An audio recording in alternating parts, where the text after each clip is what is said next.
आपको पकड़े हुए हैं, जबरदस्ती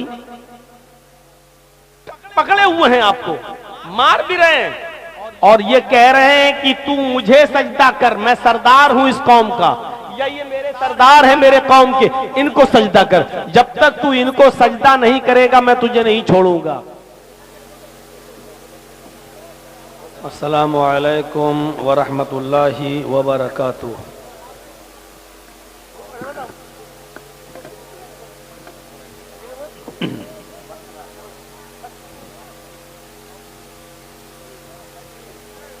अल्हम्दुलिल्लाह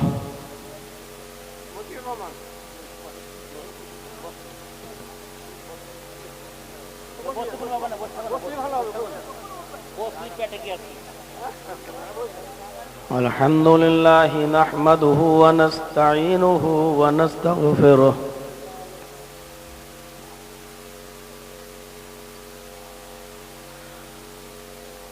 व नऊज़ु बिल्लाहि मिन शुरूरि अनफुसिना व मिन सय्यिआति अअमालिना।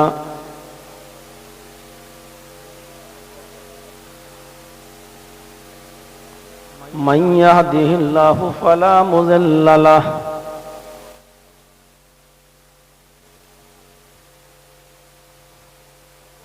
व मन युज़लिलहु फला हादिय लहु।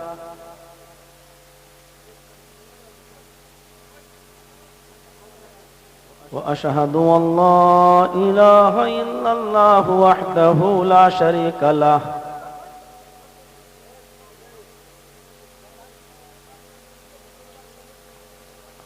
व अशहदु अन्ना मुहम्मदन अब्दुहु व रसूलुहु।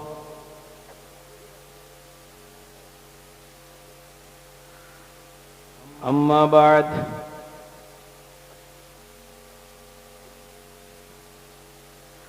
फ़इन्न खैरल हदीस किताबुल्लाह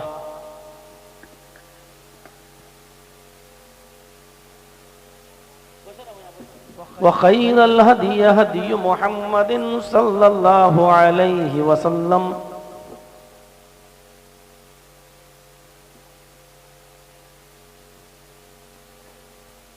व शर्रिल उमूरि मुहदसातुहा व कुल्लु मुहदसतिन बिदअह व कुल्लु बिदअतिन ज़लालह व कुल्लु ज़लालतिन फिन्नार। अऊज़ु बिल्लाहि मिनश शैतानिर रजीम। बिस्मिल्लाहिर रहमानिर रहीम।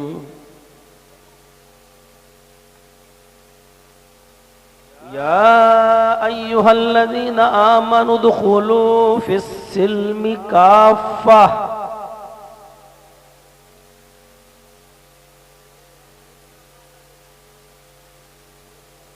वअन मुआज़ रज़ियल्लाहु तआला अन्हु क़ाल औसानी रसूलुल्लाहि सल्लल्लाहु अलैहि वसल्लम बिअश्रि कलिमात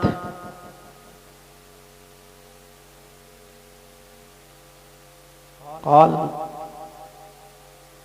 ला तुशरिक बिल्लाहि इन क़ुतिलता व हुर्रिक़ता वला तउक़्क़न्न वालिदैक व इन अमराका अन तख़रुज मिन अहलिका व मालिक वला ततरुकन्न सलातन मक्तूबतन मुतअम्मिदन फ़इन्न मन तरक सलातन मक्तूबतन मुतअम्मिदन फ़क़द बरिअत मिन्हु ज़िम्मतुल्लाह। वला तशरबन्न ख़म्रन फ़इन्नहु रअसु कुल्लि फ़ाहिशह व इय्याक बिल मासियह फ़इन्न बिल मासियति हल्ला सख़तुल्लाह इला आखिरिल हदीस। रब्बि इश्रह ली सदरी व यस्सिर ली अमरी वहलुल उक़दतम मिन लिसानी यफ़क़हू क़ौली।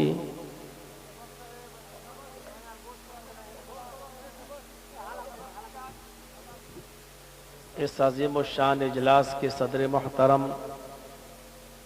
और नाज़िम इजलास नेज़ स्टेज पर बैठे हुए मोहतरम और मुअज़्ज़ज़ उलमाए किराम, इलाके के बावकार अहबाब और बिलखुसूस इस इजलास के रूह रवां जनाब मोतियुर रहमान साहब, जिन्होंने कई बार फ़ोन किए और इस बस्ती में प्रोग्राम के लिए बराबर कांटेक्ट में रहे। यहाँ तक कि जब मैं मनसाही में था तो आप अपनी गाड़ी से कुछ लोगों को लेके वहाँ तक पहुँचे और वहाँ से ये डेट उनको मिली और उस डेट पर ये अज़ीम व शान इजलास यहाँ मुनक़्क़िद हुआ। आप लोगों की मेहनतें रंग लाईं और एक लंबी मुद्दत के बाद और एक लंबे अरसे के बाद इस इलाके में मेरी आमद हो रही है। अल्लाह रब्बुल आलमीन आपकी मेहनतों को कबूल फरमाए, आपके इस इजलास को कबूल फरमाए और जो लोग इस इजलास में बढ़ चढ़ कर हिस्सा लिए हैं, जिस तरीक़े से भी और जिस हैसियत से भी, अल्लाह रब्बुल आलमीन उनके रिज़्क़ में इजाफ़ा फरमाए, बरकत अता फरमाए और जिस मकसद के लिए इजलास यहाँ मुनक़्क़िद हुआ है, मस्जिद की तामीर और तौसी के लिए, अल्लाह रब्बुल आलमीन इस मकसद में पूरी कामयाबी अता फरमाए। जो बातें कही जा चुकी हैं रात के 12 बजे तक और अब कही जा रही हैं आपके सामने, अल्लाह से दुआ है कि अल्लाह ताला कहने वालों को और सुनने वालों को उस पर अमल की पूरी पूरी तौफीक अता फरमाए। मैंने कुरान करीम की एक आयत आपके सामने तिलावत की है, बल्कि पूरी आयत भी मैंने नहीं पढ़ी। उस आयत के अंदर अल्लाह तबारक व तआला ने मुसलमानों से एक चीज का मुतालबा किया है।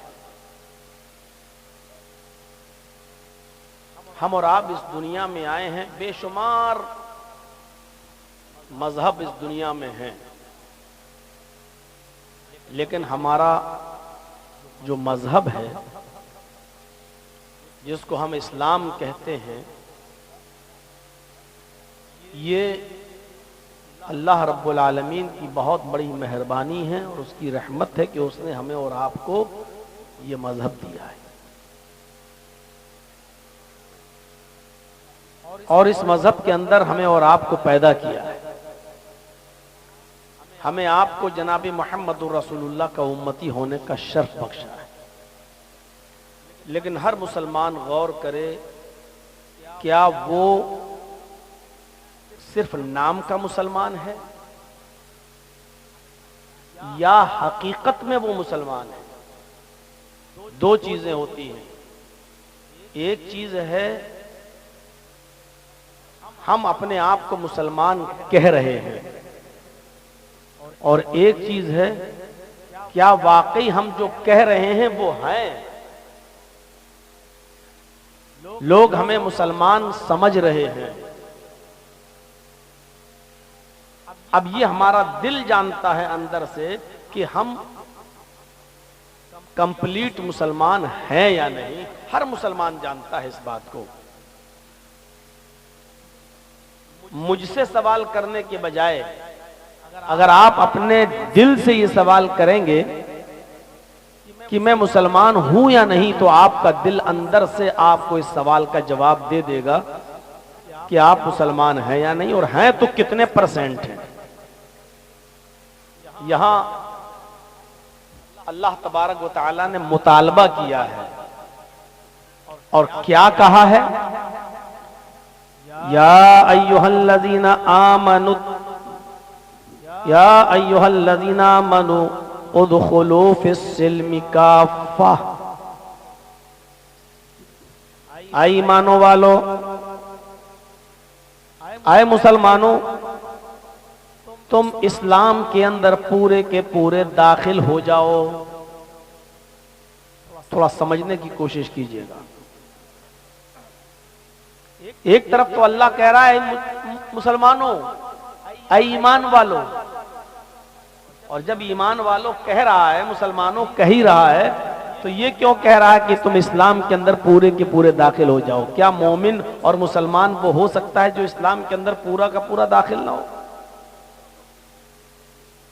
आप लोग अभी तक सुकून नहीं बना सके, शांति नहीं बना सके, क्या सुनेंगे? इस जगह खड़े होने की जगह है क्या?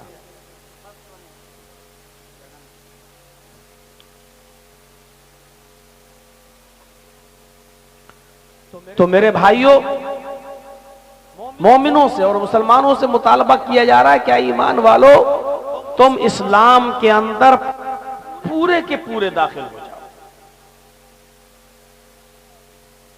हम और आप इस्लाम में दाखिल तो हैं, कलमा तो पढ़ते हैं, लेकिन ये हम और आप तय करें क्या पूरे के पूरे इस्लाम में दाखिल हैं?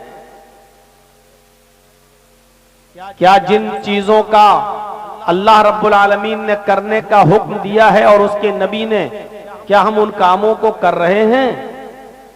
नबी अकरम सल्लल्लाहु अलैहि वसल्लम ने जिन कामों से रोका है और अल्लाह ने जिन कामों से रोका है, क्या हम उन कामों से रुक रहे हैं?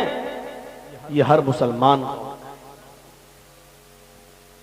कलमा तो पढ़ लिया, ला इलाहा इल्लल्लाह। अभी किसी मुसलमान को खड़ा करके कहो इस जलसे में, भाई तुम मुसलमान हो, कलमा सुनाओ, अशहदु अन ला इलाहा इल्लल्लाह व अशहदु अन्ना मुहम्मदन अब्दुहु व रसूलुहु, या ला इलाहा इल्लल्लाह मुहम्मदुर रसूलुल्लाह, सब पढ़ देंगे। और आदमी ये समझ रहा कि बस ये कलमा हमने पढ़ लिया, हम मुसलमान हो। ये तो आपने स्कूल में एडमिशन ले लिया है। जैसे बच्चे की जब फीस जमा हो जाती है और एडमिशन जब उसका हो जाता है तो स्कूल में उसकी एंट्री हो गई, वो शख्स अब स्कूल में जाने के लायक हो गया। लेकिन पढ़ लिख कर इंजीनियर थोड़ी बन गया, डॉक्टर थोड़ी बन गया। इंजीनियर और डॉक्टर वो तभी बनेगा जब स्कूल में इंटर होने के बाद स्कूल के में जो पढ़ाया जा रहा है, जब तक उसको पढ़ेगा नहीं और उस पर मेहनत नहीं करेगा और स्कूल के उसूल और ज़ाब्ते को फॉलो नहीं करेगा, तब तक वो नहीं बन सकता, ना इंजीनियर ना डॉक्टर। हाँ, स्कूल में उसकी एंट्री हो गई है बस। आपने कलमा पढ़ लिया, ला इलाहा इल्लल्लाह मुहम्मदुर रसूलुल्लाह, इस्लाम के अंदर आपकी एंट्री हो गई है। लेकिन आप मुसलमान कब बन सकते हैं? जब इस इस्लाम की यूनिवर्सिटी में जो बताया गया है और जो पढ़ाया गया है, जब तक आप उसको फॉलो नहीं करेंगे, उसको पढ़ेंगे नहीं और उस पर अमल नहीं करेंगे, तब तक आप सच्चे मुसलमान और पक्के मुसलमान नहीं बन सकते। यहां यही चीज कही जा रही है, या अय्युहल्लज़ीना आमनू उदखुलू फिस्सिल्मी काफ़ा। ईमान वालों, कलमा पढ़कर तुम ईमान में दाखिल तो हो गए, कलमा पढ़कर तुम इस्लाम में दाखिल तो हो गए, लेकिन मुसलमान अभी नहीं बने हो मुकम्मल। मुसलमान कब बनोगे?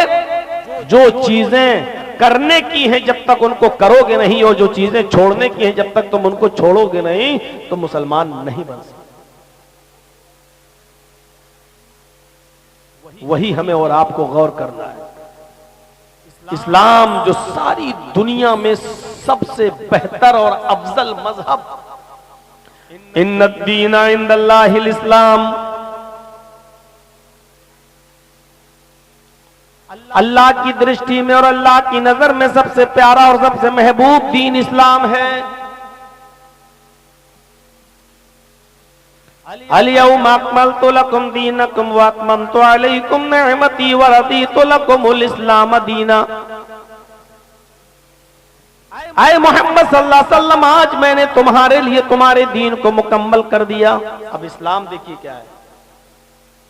आए नबी, हमने आज इस्लाम को मुकम्मल कर दिया। वही इस्लाम माना जाएगा जो अल्लाह के रसूल पर मुकम्मल हुआ और अल्लाह के नबी ने हमें दिया। और जो इस्लाम का नाम लेकर नबी के बाद भी जो लोग काम कर रहे हैं और करवा रहे हैं, वो इस्लाम का हिस्सा नहीं हो सकता है। नबी के बाद जो चीजें राइज हुई हैं और जिनको इस्लाम का नाम दिया जा रहा है कि ये करो बड़ा सवाब, ये करो बड़ा सवाब, वो इस्लाम नहीं हो सकता। इस्लाम वही माना जाएगा जो अल्लाह के नबी जनाब मोहम्मद रसूलुल्लाह सल्लल्लाहु अलैहि वसल्लम ने दिया है। अल-यौमा अकमलतु लकुम दीनकुम व अतममतु अलैकुम निअमती, आज मैंने तुम्हारे लिए तुम्हारे दीन को मुकम्मल कर दिया है। वो अतममतु अलैकुम निअमती, और अपनी नेमतों का इत्माम कर दिया है, अपनी नेमतें पूरी कर दी हैं। जो हलाल होने की थी वो हलाल हो चुकी हैं, जिनको हराम करना था वो हराम हो चुकी हैं। अब इसमें कमी और बेशी नहीं की जा सकती है। जो जैसा था वैसा कर दिया गया, अब उसमें न इजाफा होगा, न कमी होगी, न ज्यादती होगी। वरज़ीतु लकुमुल इस्लाम दीना, और अब मैं तुम्हारे इस दीन इस्लाम से राजी और खुश हो गया। अल्लाह उसी इस्लाम से राजी और खुश है। ये जो लोग बचते हटते जा रहे हैं बच्चे, यहाँ एक एक करके आदमी बैठता जाए, आप लोग जाते जाइए। जब हटना ही था तो बीच में घुसना नहीं चाहिए था। बस शक्ल देखने आए थे, फोटो खींचे और चल दिए।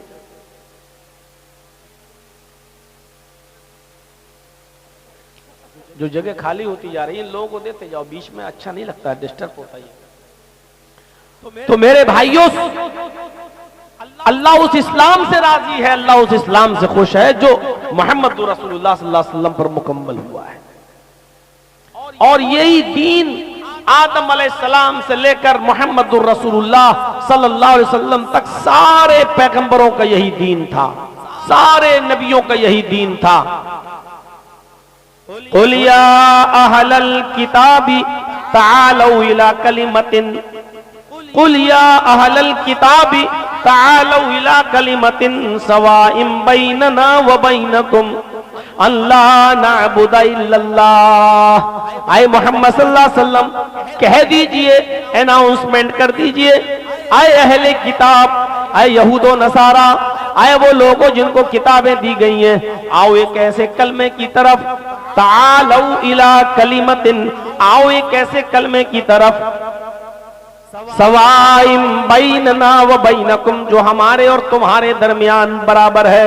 आओ एक ऐसे मूल मंत्र की तरफ, आओ एक ऐसे कलमे की तरफ जो हमारे और तुम्हारे दरमियान बराबर है, यानी वो तुम्हारा भी कलमा है और हमारा भी कलमा है। नूह अलैहिस्सलाम इस दुनिया में आए, उनका भी यही कलमा था, ला इलाहा इल्लल्लाह। मूसा अलैहिस्सलाम इस दुनिया में आए, उनका भी यही कलमा था, ला इलाहा इल्लल्लाह। ईसा अलैहिस्सलाम इस दुनिया में आए तो उनका भी यही कलमा था, ला इलाहा इल्लल्लाह। नूह जब इस दुनिया में आए तो पढ़ा जाता था, ला इलाहा इल्लल्लाह नूह रसूलुल्लाह।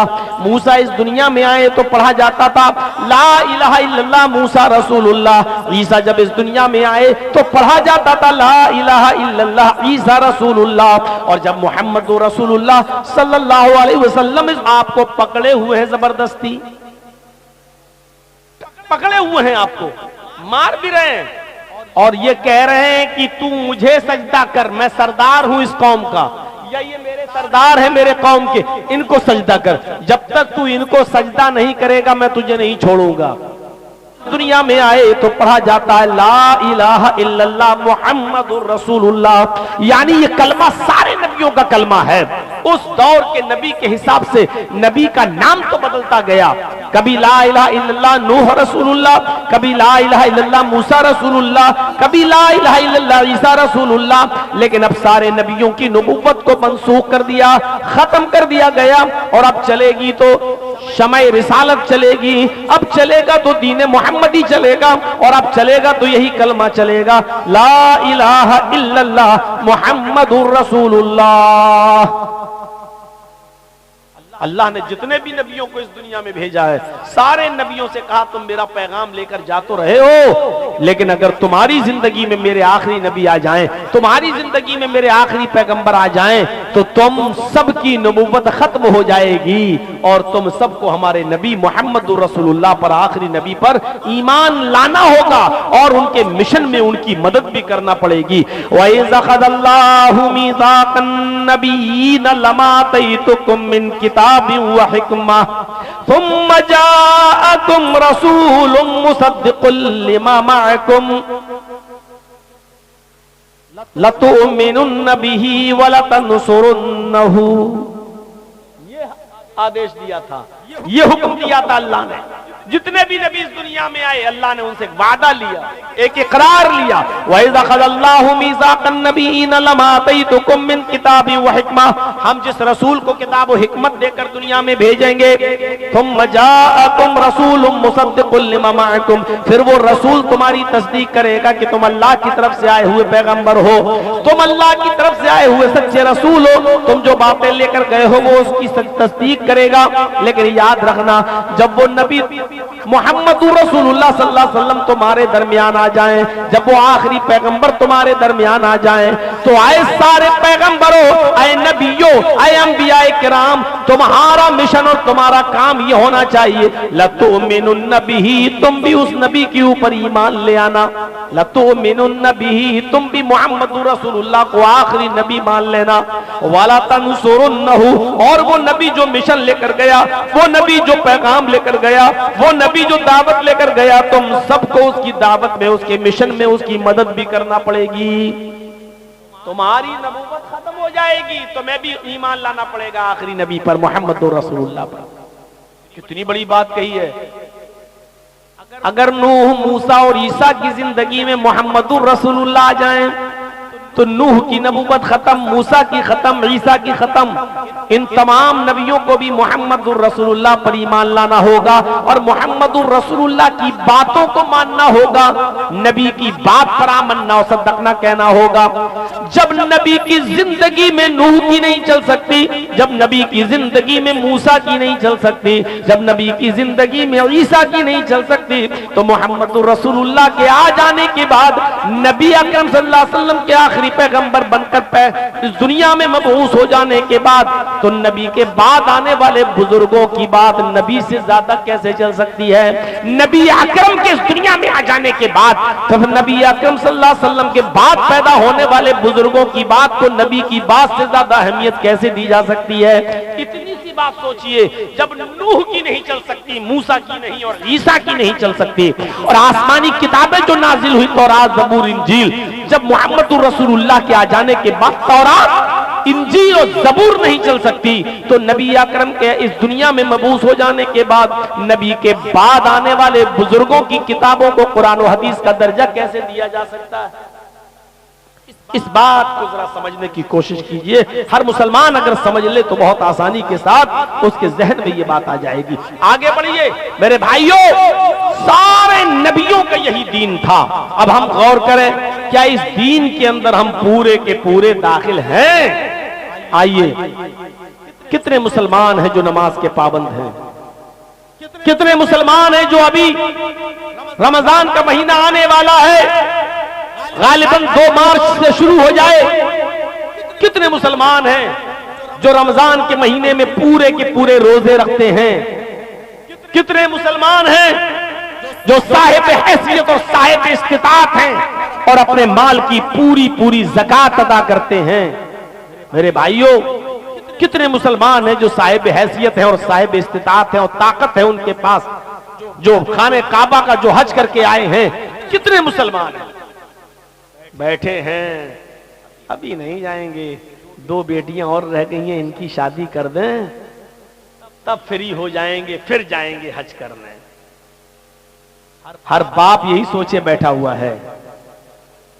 शादियां करना सुन्नत है और हज करना फर्ज है, और कोई भी फर्ज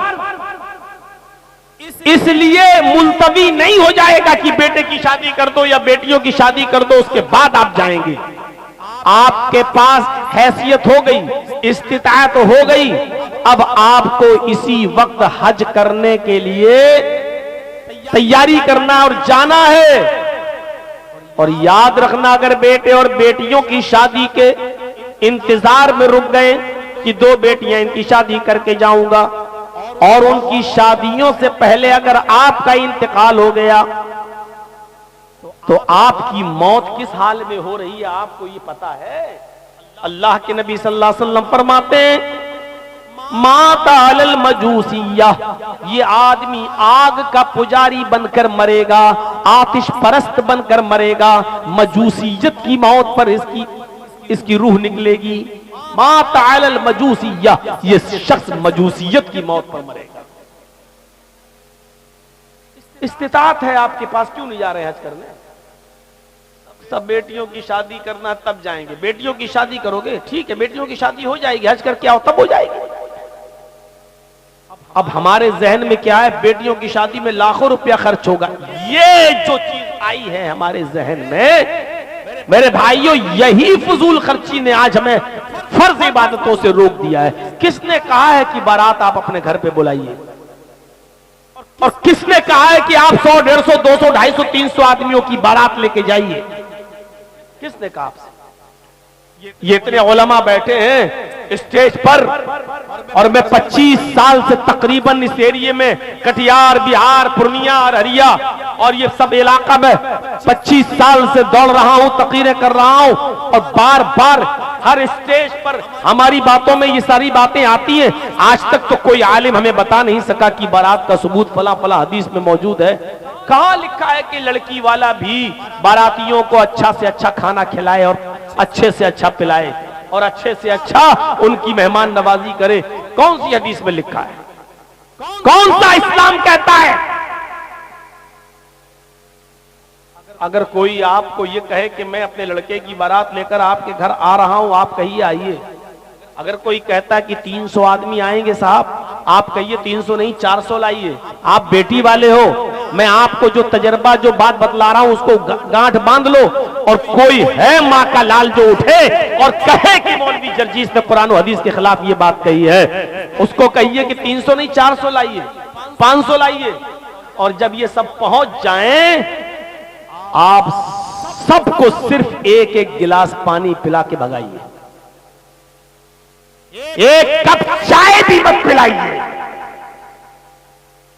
और आप ऐसा करना शुरू कर देंगे ना, अपने आप बारात खत्म हो जाएगी। और जब वो कहें कि साहब आप क्या कर रहे हैं मेहमानों की, आप मेहमान हैं कहां? आप तो मेरी बेटी के साथ निकाह करने के लिए अपने बेटे को लेकर आए हो और साथ में इतने लोग भी लेकर आए हो। मुझे ये दिखा दो कि अल्लाह के रसूल ने कभी कहा है कि इन बारातियों को चाय पिलाओ, खजूर खिलाओ, पानी पिलाओ और इनको खाना खिलाओ, मीट खिलाओ, बकरा खिलाओ, मुर्गा खिलाओ और अच्छी से अच्छी मेहमान नवाजी करो। आप हमें दिखा दीजिए, हम करने के लिए तैयार हैं। मेरे प्यारे साथियों, आप एक एक गिलास पानी पिलाइए, वो भी बिजलरी नहीं, चापाकल का जो आप पीते हो, उसी हैंड पाइप का जिसका आप पीते हो, और कहो ठीक है आप निकाह करिए और ले जाइए हमारी बेटी को। हो गया। 500 नहीं 1000 आदमी को बुलाइए। आप लड़की वाले के घर जाकर 400-500 आदमी बैठकर बोझ बनोगे? है वो आदमी कर्ज लेकर बेचारा आपको खिलाएगा पिलाएगा और आपके पेट को ठूसेगा, भरो लो। है उस आदमी के ऊपर आप मुसीबत बनेंगे जो अपनी बेटी भी आपको दे रहा है। हम आप गौर करें कि कितने % मुसलमान हैं। हमारा दिल अंदर से गवाही देगा। खोलिए अपने गरीबान के बटन और दिल से पूछिए हम मुसलमान हैं। जब आपका दिल कह दे कि हाँ, तो उससे पूछिए हम कितने % मुसलमान हैं। आपका दिल अंदर से गवाही देगा। बहुत बड़ा काम कर रहे हैं आप माशाअल्लाह। एक मस्जिद की तामीर, एक मस्जिद की तौसीह, बढ़ चढ़ के हिस्सा लिया है। लेकिन याद रखिए मस्जिद तो बन जाएगी, आप थोड़ी बनाएंगे। जिसके नाम पर बन रही है, अल्लाह का घर है, वो इंतजाम कर देगा। आपको मस्जिद बनाने की फिक्र होनी चाहिए, लेकिन उससे ज्यादा फिक्र ये होनी चाहिए कि मस्जिद तो आलीशान बन जाएगी, मस्जिद में तो एसी लग जाएगा, लेकिन इस मस्जिद में नमाज पढ़ने वालों की मिकदार कितनी रहेगी, इस बात की फिक्र होनी चाहिए। अभी जर्जीस साहब का जलसा खत्म हो जाएगा 1:30 बजे के आसपास। तो मेरे भाइयों, अब आप अपनी जिस मस्जिद में नमाज पढ़ते हो, फजर में देखिएगा इस जलसे के बाद आपकी मस्जिद कितनी भरती है। आज उठिएगा, मस्जिद में जाइएगा और मुशाहिदा करिएगा कि फजर के अंदर इस मस्जिद में कितने नमाजी आ रहे हैं। आपकी मस्जिद में आने वाले नमाजी ये बता देंगे कि आज का 24 फरवरी का ये जलसा जो आपके बबुला बोना में हो रहा है, ये कितने % कामयाब हुआ और कितना नाकाम हुआ।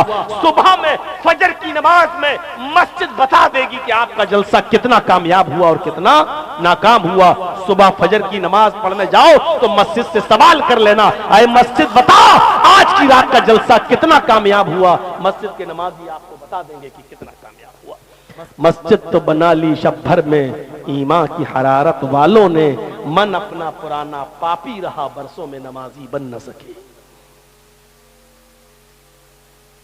कोई पूछने की जरूरत नहीं, मस्जिदों से सवाल करिए कि मस्जिद बता कितना जलसा कामयाब हुआ, मस्जिद बता देगी कामयाब नहीं हुआ।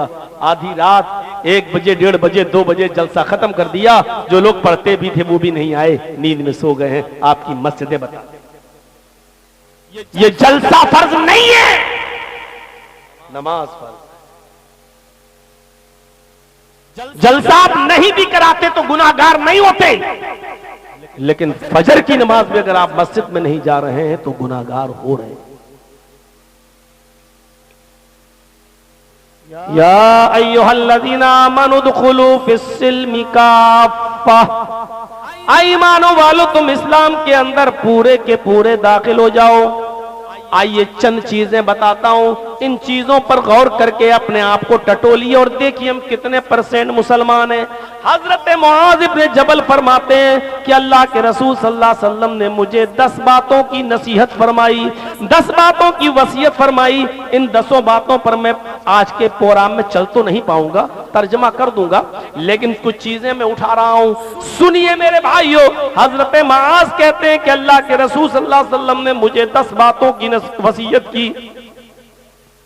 ये 10 चीजें हम गौर करेंगे और हर आदमी सोचे कि ये इस्लाम का हिस्सा है, ये कितनी चीजों पर हम अमल कर रहे हैं। पहली चीज, आए मास ला तुशरिक बिल्लाहि शैअन इन कुतिलता औ हुर्रिकता। आए मास अल्लाह के साथ कभी भी किसी भी हाल में किसी को शरीक मत करना, शिर्क मत करना। ला तुशरिक बिल्लाहि इन कुतिलता औ हुर्रिकता, अगर तुझे काट दिया जाए, कत्ल कर दिया जाए, औ हुर्रिकता या तुझे जलाकर राख कर दिया जाए। अब शिर्क समझते हैं किसे कहते हैं? शिर्क में एक चीज मैं समझाऊंगा, उसी से आप वो समझ जाएंगे। शिर्क कहते हैं अल्लाह की जातो सिफात और उसके इल्म और उसकी रुबूबियत और उलूहियत में किसी दूसरे को शरीक करना। मसलन आप ये कहें कि सजदा अल्लाह को है, लेकिन किसी और को भी हम सजदा कर सकते हैं। ये इबादत का नहीं, ताजीमी सजदा। आप इस तरीके की अगर बातें करते हैं, हम अल्लाह से दुआ करते हैं कि अल्लाह तू मुझे शिफा दे, आय अल्लाह मेरे बाप का इंतकाल हो गया तो उनको जन्नत दे। ये दुआ हम कहीं और जाकर भी कर सकते हैं कि आप हमारे बाप के लिए दुआ कीजिए अल्लाह ताला से कि अल्लाह ताला मेरे बाप को बख्श दे। या कहीं जाकर हम कहें कि बेटा ने शादी को 20 सालें हो गई हैं, 10 सालें हो गई हैं, बच्चा नहीं हो रहा है, आप हमें अल्लाह से दुआ करके, अल्लाह से सिफारिश करके मुझे बेटा बेटी दिलवा दो। मेरे भाइयों, आप डायरेक्ट मांगिए। शिर्क को समझने के लिए एक और मिसाल मैं देता हूं आपको। एक चीज होती है कुफ्र और एक चीज होती है शिर्क। इंतहाई मजबूरी में, जहां आपकी जान को खतरा है और कोई आपसे कुफ्र करा रहा है, वहां अपनी जान को बचाने के लिए कुफ्र करना जायज हो जाता है, लेकिन शिर्क करना उधर भी जायज नहीं है। मसलन कोई शख्स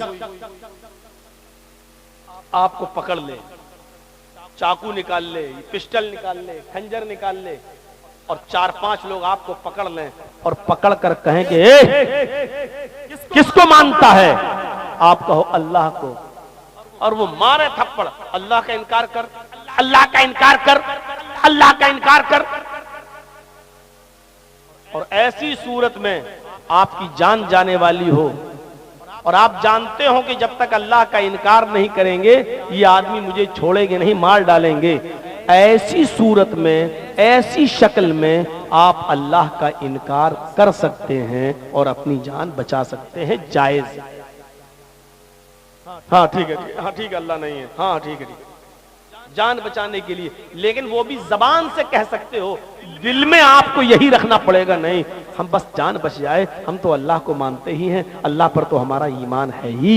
सिर्फ अपनी जबान से उनके सामने ये जुमला कह दो कि ठीक है मैं अल्लाह का इनकार करता हूं, मुझे छोड़ दो, आपकी जान बच गई। घर आइए फिर से कहिए कि अल्लाह तू मेरे दिल का हाल जानता है, मैंने दिल से तेरा इनकार नहीं किया था। जाए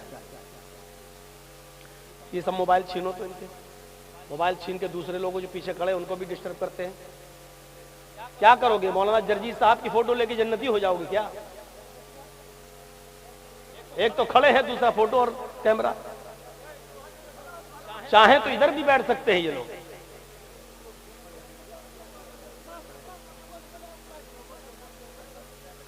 भाई आप लोग जानते हैं कि मेरे नाम पर जब भीड़ हो जाती है तो उसी तरीके का इंतजाम करिए।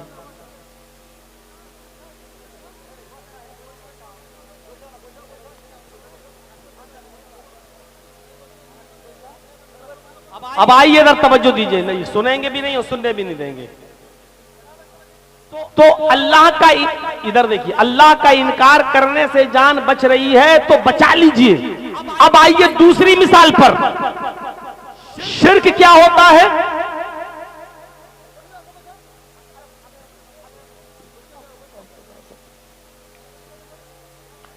अब शिर्क देखिए, वही 4-5 लोग आपको पकड़े हुए हैं, जबरदस्ती पकड़े हुए हैं, आपको मार भी रहे हैं और ये कह रहे हैं कि तू मुझे सजदा कर, मैं सरदार हूं इस कौम का, या ये मेरे सरदार है मेरे कौम के, इनको सजदा कर। जब तक तू इनको सजदा नहीं करेगा मैं तुझे नहीं छोड़ूंगा। अब देखिए, जब तक तू मुझे या मेरे सरदार को सजदा नहीं करेगा मैं नहीं छोड़ूंगा, कत्ल कर दूंगा, मार दूंगा। तो ऐसे मौके पर अपनी जान बचाने के लिए आप उसको या उसके सरदार को सजदा नहीं कर सकते हो। यहां जान जा रही है तो जाने दो, लेकिन आप किसी गैर के सामने सजदा नहीं कर सकते हो। सजदा कर लिया तो शिर्क हो गया। और यहां अल्लाह ने क्या कहा? अल्लाह के नबी ने ला तुश्रिक बिल्लाह, अल्लाह के साथ किसी को शरीक मत करना। इन कुतिलता औ हुर्रिता, अगरचे तुझे कत्ल कर दिया जाए या जलाकर कोयला बना दिया जाए, राख कर दिया जाए, अपने जिस्म को राख करवा लेना, लेकिन किसी गैर के सामने सजदा नहीं करना। अल्लाह का इनकार करके जान बच रही है तो बचा लेना, लेकिन गैरुल्लाह को सजदा करके अगर जान बच रही है तो मत बचाना। अपने आप को कत्ल करवा लेना, अपने आप को मार ले, अगर वो टुकड़े टुकड़े करें और जलाएं तो जलवा लेना, लेकिन अल्लाह के अलावा किसी गैर के सामने सजदा ना करना। यही बात कह रहे हैं अल्लाह के नबी मुआज इब्न जबल से, आए मुआज ला तुशरिक बिल्लाहि शैयन इन कुतिलता औ हुर्रिता। आए मुआज, हालात किसी भी तरीके के हों, चाहे कितने नागुफ्ताबे हो, और तुमसे शिर्क कराया जा रहा हो, तो कभी भी किसी भी हाल में अल्लाह के साथ कुछ भी शिर्क शरीक मत करना। इन कुतिलता औ हुर्रिता, अगरचे कत्ल कर दिए जाओ या जला दिए जाओ। पहली चीज। दूसरी चीज पर आइए, हर मुसलमान गौर करे, शिर्क करता है कि नहीं करता है? बचो इन जुमलों से। कभी कभी हम लोग कह देते हैं ना, ओफो क्या डॉक्टर है यार, उस डॉक्टर ने मेरे बाप को बचा लिया। ओफो मेरा बेटा कितना बीमार था, उस डॉक्टर के पास दवा लेने गए, उस डॉक्टर ने मेरे बेटे को मरने से बचा लिया। निकल जाता है हमारे मुंह से, लेकिन बचो इन जुमलों से। एहतियात पर तो आपको यह कहना चाहिए, क्या शिफा दी है अल्लाह ने उस डॉक्टर के हाथ में, उसकी दवा में। एक खुराक कोई खाता है, अल्लाह उस डॉक्टर की दवा से शिफा दे देता है। अल्लाह ने उस डॉक्टर की दवा में ऐसी शिफा दी कि मेरे बाप बच गए, मेरा बेटा बच गया। ये जुमले बोलिए। जहां आपने ये बोल दिया क्या डॉक्टर है यार, उसने तो ऐसी दवा दी मेरे बाप को मरने से बचा लिया, मेरे बेटे को मरने से बचा लिया। अरे मेरे बेटा तो आखिरी सांसें ले रहा था, डॉक्टर क्या डॉक्टर है, उसने बचा लिया। कितना बड़ा गुनाह कर रहे हैं, अगरचे हमारे दिल में नहीं है, लेकिन शिर्क चींटी की चाल से ज्यादा बारीक है। हमारे घर में कुत्ता पला हुआ है, एक मिसाल दे रहा हूं, रात भर निगरानी करता है। चोर घुसने वाले थे, हमारे घर में डाका डालने वाले थे, कुत्ते ने भौंकना शुरू कर दिया, चोर भाग गए। आपने सुबह उठकर क्या दिया, ओहो, अगर घर में कुत्ता नहीं होता तो चोरी हो जाती। इसका मतलब ये हुआ कि कुत्ते ने चोरी बचाई। आपने कह दिया घर में कुत्ता नहीं होता तो चोरी हो जाती। आप ये कहो ओफो, अल्लाह ने इस कुत्ते की वजह से मेरे घर में चोरी बचवा दी। अगर मेरे घर में, हालांकि घर में कुत्ता नहीं पाला जा सकता है, लेकिन एक मिसाल मैं दे रहा हूं आपको। तो मेरे भाइयों, शिर्क चींटी की चाल से ज्यादा बारीक होता है। ला तुशरिक बिल्लाही इन शैअन इन कुतिलता हुर्रिकता। पहली चीज हो गई। दूसरी चीज पर आइए, क्योंकि एक चीज पर हम बोलने लगेंगे तो सारा टाइम इसी में चला जाएगा। आइए दूसरी चीज, हम और आप गौर करें कितना शिर्क कर रहे हैं। पूरे मुसलमान हैं कि नहीं, इस्लाम के अंदर पूरे के पूरे दाखिल हैं या नहीं। अब दूसरी चीज पर गौर कीजिए, मुआशरे का जबरदस्त हिस्सा ही ये, वला तउक़न्न वालिदैक व इन मराका अन तखरुज मिन अहलिका व मालिक। अपने माँ बाप की कभी भी नाफरमानी मत करना। वालिदैक में दोनों चीजें शामिल है, माँ भी और बाप भी। वला तउक़न्न वालिदैक, अपने माँ और बाप दोनों की कभी भी किसी भी हाल में नाफरमानी मत करना। आगे वाला जुमला सुनो, थोड़ा सा बुरा लगेगा, और जो लोग अपने माँ बाप से नाराज हैं उनको तो हकीकत में बुरा लगेगा। हो सकता है कि जलसे से उठ के भागने लगे कि मौलवी मेरी हमारे खिलाफ बोल रहा है। वला तउक़न्न वालिदैक, अपने माँ बाप की कभी नाफरमानी मत करना। व इन मराका अन तखरुज मिन अहलिका व मालिक, अगरचे वो दोनों यानी माँ और बाप तुम्हें हुक्म दें इस बात का कि तुम मेरे घर से, अहलो अयाल से निकल जाओ, मालो दौलत छोड़ो, यही रख दो जो तुमने कमाया, भागो यहां से, भागो यहां से। अन तखरुज मिन अहलिका व मालिका, अगर वो तुम्हें तुम्हारे माल से बेदखल कर दें और तुम्हारे अहल वयाल यानी बीवी बच्चों से भी बेदखल कर दें, तो तुम्हें अपने बीवी बच्चों को छोड़ना पड़ेगा और अपना कमाया हुआ माल भी छोड़ना पड़ेगा। इसलिए कि तू भी और तेरा कमाया हुआ माल भी तेरा नहीं है, ले अभी तेरे बाप का है। अगर बाप ने तुझे पैदा नहीं किया होता तो तू कहां से कमाता। तो अल्लाह के नबी सल्लल्लाहु अलैहि वसल्लम ने फरमाया, इन्नका व मालुका ले अबीक, तू भी और तेरा माल भी तेरे बाप के लिए है। अगर वो कहे जाओ बीवी बच्चे छोड़ भाग यहां से, मैं तुझे निकाल रहा हूं अपने घर से, तो बीवी बच्चों को छोड़ के भाग जाओ, निकल जाओ। वो कहे कि सारा माल जो तुमने कमाया छोड़ो, यहां पर रख दो यहां, और फिर तुम्हें निकाल दे, तो तुम्हें अपना माल भी छोड़ना पड़ेगा। अपना माल क्या छोड़ोगे अपने बाप को। बाप की तो वरासत में तो फल फूल रहे हो, बाप के मरने का इंतजार कर रहे हो कब मरे और ये हिस्सा हमें मिले। मेरे भाइयों, वो अपना माल बाप के लिए क्या छोड़कर भागेगा। यहां मां बाप का मकाम और मर्तबा बताया जा रहा है कि कितना ऊंचा है, कि कभी भी किसी भी हाल में उनकी नाफरमानी नहीं करना है। हजरत इब्राहिम अलैहिस्सलातु वस्सलाम अपने बेटे इस्माइल से मिलने गए बहुत दिनों के बाद। वो मुल्के शाम में थे। जब उनसे मिलने के लिए गए, दरवाजे को खटखटाया। इस्माइल अलैहिस्सलाम की बीवी ने दरवाजा खोला। इस्माइल की बीवी नहीं जानती थी कि ये मेरे शौहर के बाप हैं, यानी मेरे ससुर हैं, मालूम नहीं था उनको। और इब्राहिम अलैहिस्सलाम ये जानते थे, जब ये औरत ने दरवाजा खोला तो ये मेरे बेटे की बीवी ही होगी। पूछा, बेटी मुझे इस्माइल से मिलना है। बहू ने जवाब दिया बुजुर्गवार से कि इस्माइल तो घर पे है नहीं, वो तो जंगल की तरफ गए हुए हैं, घर में खाने पीने को कुछ नहीं था, इसलिए शिकार करने के लिए गए।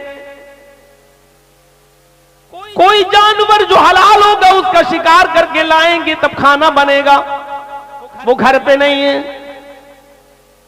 इब्राहिम अलैहिस्सलाम ने बातों में पूछ लिया, बेटी घर का गुजर बसर तुम्हारा कैसा चलता है, क्या हाल है तुम्हारे घर का? कहने लगी बहुत बुरा, इंतहाई गरीबी में मेरी जिंदगी गुजर रही है। सुबह अगर खाने को मिल जाता है तो शाम को भूखी सोती हूं, और शाम को अगर खाने को मिल जाए तो दूसरे दिन सुबह भूखा उठना पड़ता है, और फिर खाने को कुछ नहीं। बहुत तंगी है, बहुत परेशानियों में हमारी जिंदगी गुजर रही है। इब्राहिम अलैहिस्सलातु वस्सलाम ने कहा ठीक है बेटी, अब मैं तो जा रहा हूं, आया तो था तुम्हारे शौहर से मिलने, लेकिन तुम्हारे शौहर तो मिले नहीं, अब मैं जा रहा हूं। जब तुम्हारे शौहर घर पे आ जाएं, ये नहीं कह रहे हैं कि मैं यानी मेरा तुम्हारा शौहर या मेरा बेटा घर पे आ जाए, ये नहीं कह रहे, बल्कि क्या कह रहे हैं, जब तुम्हारा शौहर घर पे आ जाए तो उससे कहना कि एक बूढ़ा आदमी आया था, एक बुजुर्ग आदमी आया था, वो तुम्हें सलाम कहकर गया है, और उसने ये भी मशवरा दिया है तुम्हारे घर की चौखट ठीक नहीं है, अपने घर की चौखट बदल दो। औरत कहती है कि पागल हो गया ये बुढ़ा, सटिया गया, घर की चौखट तो ठीक है, गर्मियों में हवा आती है, सर्दियों में धूप आती है, मैं अपनी चौखट घर की क्यों बदलूं? और ये बुढ़ा होता कौन है मशवरा देने वाला? दिल में सोचती है, कहा ठीक है वो आएंगे तो कह देंगे। इब्राहिम अलैहिस्सलाम वहां से चले गए। शाम को जब इस्माइल अलैहिस्सलातु वस्सलाम शिकार का गोश्त लेकर आए, बीवी खाना बनाने लगी, और बीवी ने खाना बनाते बनाते फरमाया, मेरे सरताज आज एक बूढ़ा आदमी आया था। अच्छा, कुछ कह रहा था, उसने आपको सलाम कहा। सलाम का नाम सुना इस्माइल समझ गए, एकदम सही से बैठ गए। अच्छा, बूढ़ा आदमी आ गया था, मुझे सलाम बोला है कि हाँ वो आपको सलाम बोल कर गए। वालैका वालैहिस्सलाम, वालैकी वालैहिस्सलाम, उन पर भी सलामती हो, तुम पर भी सलामती हो। और कुछ कहा उन्होंने? कहा वो बुढ़ा बड़ा दिमाग का खिसका हुआ लग रहा था, सटियाया हुआ लग रहा था। कहा क्यों? कहा वो कह रहा था कि जब तुम्हारे शौहर घर पे आ जाएं तो उनसे कहना कि तुम्हारे घर की चौखट ठीक नहीं है, उसको बदल दो, चेंज कर दो, घर की चौखट ठीक नहीं है। इस्माइल अलैहिस्सलातु वस्सलाम ने कहा मेरी बीवी, उसने तुमसे कुछ पूछा था? कहा उसने पूछा था घर में गुजर बसर कैसी चल रही, जो हकीकत थी मैंने बता दिया, मैंने कह दिया कि अच्छी नहीं चल रही है। सुबह खा लो तो शाम को भूखा सोना पड़ता है, और शाम को खा लो तो सुबह भूखा उठना पड़ता है, फिर कुछ मिलता ही नहीं। बड़ी तंगी में, बहुत ही परेशानी में हमारी जिंदगी गुजर रही है। फरमाया मेरी बीवी, वो बुजुर्ग बुढ़ा मेरा बाप था, तुम उसकी बहू, उसने मुझे सलाम कहा है, मैंने जवाब दे दिया है। उसने कहा घर की चौखट बदल दो, तो इस चौखट को बदलने की बात नहीं कही थी। उसने चौखट को बदलने का मतलब यह था कि तुम अल्लाह की नाफरमान बंदी हो, नाशुक्री बंदी हो। तुमने कहा घर की गुजर बसर अच्छी नहीं चल रही है, तुम्हें तो कहना चाहिए था कि अल्हम्दुलिल्लाह, अल्लाह का शुक्र है, उसने जिस हाल में भी रखा है हमारी जिंदगी बड़ी अच्छी गुजर रही है, अल्लाह ने जिस हाल में रखा है मैं खुश हूं, तुम्हें यह कहना था। लेकिन तुमने कहा बड़ी तंगी में गुजर रही है, तुमने अल्लाह की नाशुक्री की है, इसलिए मेरे बाप ने मुझे हुक्म दिया है अपने घर की चौखट बदल दो। इसका मतलब यह है कि मेरे बाप ये कह कर गए हैं कि अपनी बीवी बदल दो। ऐसी नाशुक्री और नाफरमान बीवी को तुम अपनी बीवी न रखो, इसको तलाक दे दो। ओ मेरी बीवी, मैं सब कुछ मान सकता हूं लेकिन अपने बाप की नाफरमानी नहीं कर सकता, जा मैं तुझे तलाक दे रहा हूं। बाप का हुक्म यह था। गुजर रही होगी लड़कों पर, अरे क्या बैठ के लेके बैठ गए मौलाना साहब, सब बाप का ही हक है, औलाद का कोई हक ही नहीं है। इब्राहिम अलैहिस्सलाम ने हुक्म दिया और बेटे ने उसको कर डाला।